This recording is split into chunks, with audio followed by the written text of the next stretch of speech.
നഗരത്തിലെ തിരക്കേറിയ റെയിൽവേ സ്റ്റേഷനിൽ തന്റെ മുത്തശ്ശനോടൊപ്പം വിശ്രമിക്കുകയായിരുന്നു യുവതി. അപ്പോഴാണ് വിശന്നു വലഞ്ഞ ഒരു യുവാവ് അവരുടെ മുമ്പിലെത്തിയത്. അവനോട് അലിവ് തോന്നിയ യുവതി തന്റെ കയ്യിലിരുന്ന ഭക്ഷണപ്പൊതി അവന് നൽകി. എന്നാൽ ആഹാരം കഴിച്ചതിന് ശേഷം നന്ദി പറയുന്നതിന് പകരം യുവതിയുടെ കയ്യിലിരുന്ന പേഴ്സ് തട്ടിയെടുത്ത് അയാൾ ആൾക്കൂട്ടത്തിൽ മറഞ്ഞു. പണം നഷ്ടപ്പെട്ടല്ലോ എന്നല്ല, തന്നെ ചതിച്ചല്ലോ എന്ന വേദനയായിരുന്നു യുവതിക്ക്. മുത്തശ്ശ, ഞാൻ നന്മയല്ലേ ചെയ്തത്, പിന്നെ എന്തിനാണ് അയാൾ ഇങ്ങനെ പെരുമാറിയത്?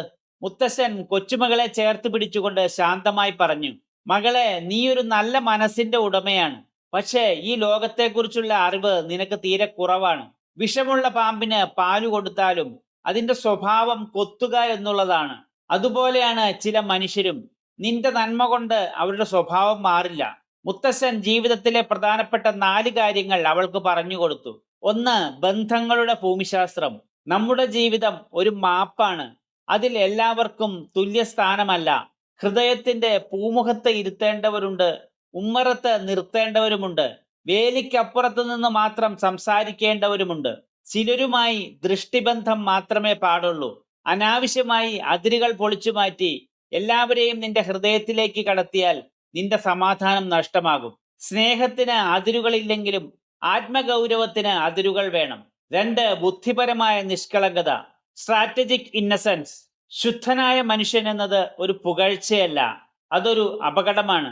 കണ്ണടച്ച് എല്ലാവരെയും വിശ്വസിക്കുന്നത് നിഷ്കളങ്കതയല്ല, മറിച്ച് അജ്ഞതയാണ്. ഒരാളെ സഹായിക്കുമ്പോൾ നിന്റെ വലത് കൈ കാരുണ്യം കാണിക്കട്ടെ, പക്ഷേ ഇടത് കണ്ണുകൾ ജാഗ്രതയോടെ തുറന്നിരിക്കണം. നിന്റെ ദയ മറ്റുള്ളവർക്ക് നിന്നെ ഉപദ്രവിക്കാനുള്ള ലൈസൻസ് ആകരുത്.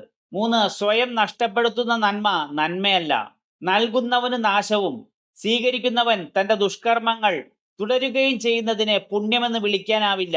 നീ അവന് പേഴ്സു കൊടുത്തത് അവൻ ചെയ്ത തെറ്റിന് നീ നൽകിയ അംഗീകാരമാണ്. സഹായം എന്നത് ആവാം, പക്ഷേ നിന്റെ ആത്മാഭിമാനത്തെയോ സുരക്ഷയെയോ അപകടപ്പെടുത്തിക്കൊണ്ടാവരുത്. സ്വയം എരിയുന്ന മെഴുകുതിരി വെളിച്ചം നൽകുമെങ്കിലും അവസാനം അത് തന്നെ ഇല്ലാതാകുന്നു.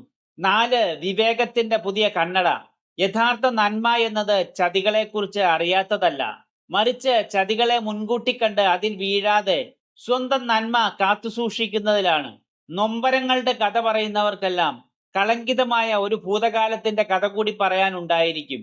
എല്ലാവരെയും ഉള്ളിലേക്ക് എടുക്കുന്നതിന് മുമ്പ് അവരെ നിരീക്ഷിക്കുക, വിശകലനം ചെയ്യുക.